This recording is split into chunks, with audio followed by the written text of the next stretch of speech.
Le cœur, pendant très longtemps, on l'a considéré comme totalement intouchable, une sorte de forteresse sacrée au centre de notre corps.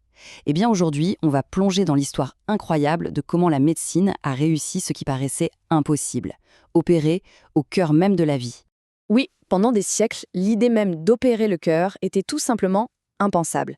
Alors comment est-ce que les chirurgiens ont osé un jour défier ce tabou absolu pour conquérir ce qu'on peut appeler l'ultime frontière du corps humain? C'est toute l'histoire qu'on va dérouler ensemble. Pour bien comprendre la portée de l'exploit, il faut d'abord essayer d'imaginer le mur, l'obstacle gigantesque qui se dressait devant les premiers médecins. C'était un défi qui semblait, mais alors là, complètement insurmontable. Le problème de base était à la fois très simple et absolument terrifiant. Comment est-ce qu'on peut réparer un muscle qui bat sans arrêt, qui est constamment rempli de sang, la moindre coupure, la moindre incision, et c'était une hémorragie massive, impossible à contrôler. Une vraie course contre la montre que personne à l'époque ne pouvait espérer gagner. Du coup, pendant des siècles, le consensus médical était unanime. On ne touche pas au cœur, point. C'était un organe sacré, une zone totalement interdite à la chirurgie. S'attaquer au cœur, c'était tout simplement défier la vie elle-même. Alors face à ce mur, comment les pionniers ont-ils bien pu commencer à contourner le problème?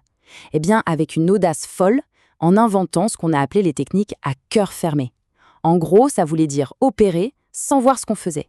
Un des premiers succès marquants, ça a été l'opération des bébés bleus. L'idée était géniale. Plutôt que d'essayer d'ouvrir le cœur, les chirurgiens Blalock et Taussig ont créé une sorte de dérivation à l'extérieur pour que le sang soit mieux oxygéné. Ce n'était pas encore une réparation parfaite, mais imaginez, pour la première fois, on donnait un futur à des enfants qui jusque-là étaient condamnés. C'était un pas de géant. Il y avait d'autres techniques tout aussi incroyables. On voit ici des chirurgiens qui travaillaient littéralement au toucher. Ils inséraient leurs doigts ou des outils très fins pour aller ouvrir des valves abîmées en se fiant uniquement à leurs sensations. Ils opéraient vraiment à l'aveugle. Bon, ces premières opérations étaient héroïques, c'est certain, mais elles avaient une limite énorme. On ne pouvait toujours pas réparer ce qui se passait vraiment à l'intérieur du cœur.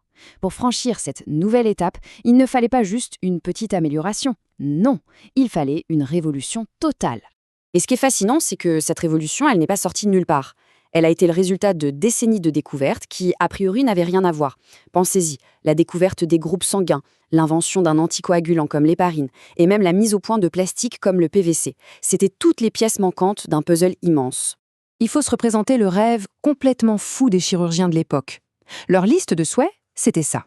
Pouvoir ouvrir le cœur en grand, le vider de tout son sang, le stopper complètement pour travailler tranquillement, et puis, bien sûr, le faire repartir. Un scénario qui relevait de la pure science-fiction. La solution à ce rêve impossible, c'était une machine. Une machine incroyablement audacieuse, capable de jouer le rôle du cœur et des poumons pendant toute la durée de l'opération.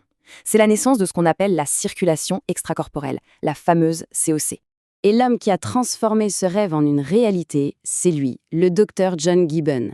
Il a passé 20 ans de sa vie, 20 ans, à travailler sans relâche sur sa machine. C'est vraiment lui qui a fait entrer la chirurgie cardiaque dans une nouvelle ère, l'ère moderne. Et regardez la vitesse à laquelle la technologie a progressé.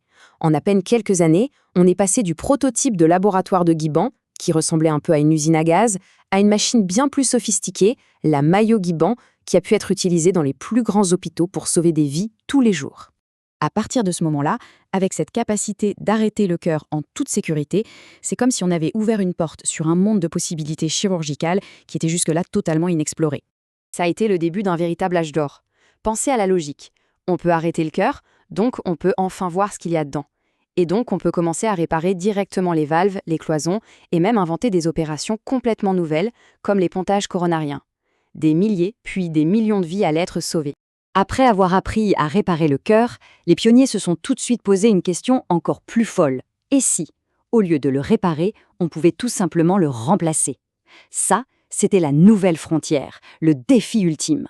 Le défi était donc posé, créer un cœur artificiel. L'ambition n'était plus seulement d'être le mécanicien du cœur, mais d'en devenir l'architecte. Et cette quête, franchement, elle continue de repousser les limites de la médecine encore aujourd'hui. Finalement, toute cette épopée incroyable, de l'organe intouchable au rêve du cœur artificiel, elle nous prouve une chose, c'est que les limites en médecine sont souvent faites pour être dépassées.